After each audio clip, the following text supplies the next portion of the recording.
Nangayog pasaylo ang kapitan sa Barangay Bulacau, Cebu City. Subay usab sa viral video may tungod sa nailabong kumbira tunga sa kalsada apan aduna siya'y pagpasabot nga gihatag sa nasong kalihukan.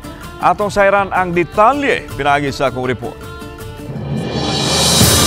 Nagdali gigutom mo na nangayog gyud kog dispensa no. Kini ang pagpangayog dispensa sa bagong kapitan sa Barangay Bulacau, dakbayan sa Sugbo Juna Abilianosa sa viral post sa kanitizen nga nahasol sa grabing kahuot sa trapiko tungod sa pag-sit up og bangkete sa tunga sa kalsada.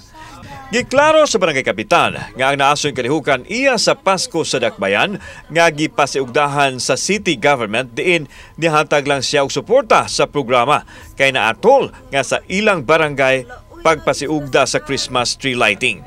Gidugang ni Kapitan Abilianosa nga nakugang na lang siya sa pag-abot sa dapit nga aduna na gimuntar nga mga lamisa sa kalsada. Giingnan kuno siya sa organizer nga aduna kini koordinasyon sa Cebu City Transportation Office. Ito rin ako na-discover nga naaday ka ng marag nag-prepare og food o catering. Yung moto ni anak ko nga kanang I asked the organizer and nga is this well coordinated with CCTO?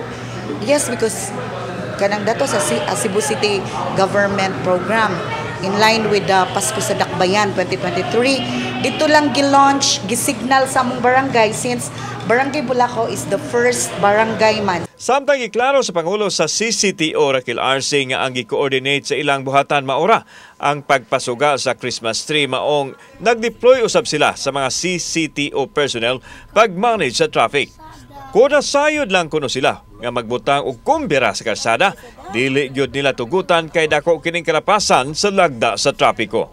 Ang coordination was the Christmas tree lighting, but not the buffet chauviness nga ilang gihimo nga ato sila sa tunga sa daan.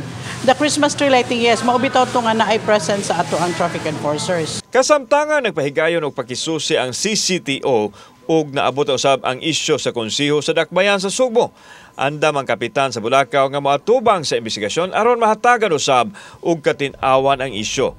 Lakip sa ipatawag ang organizer sa Pasko sa Dakbayan diin wa pa muluwat og pamahayag mahitungod niini. Any kinds of obstructions on roads and sidewalks, bawal gyud na siya. Yang anong manakop man ta og vendors nga naa sa daan, mo tolerate ang magkaon sa daan. Yun ana ba? Yun ana ang balaod nga ilang nasupak ba?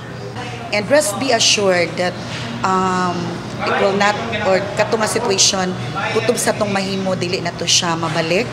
Kauban si Clover Lumayag, ako si Alan Domingo. Balitag, Bisdak.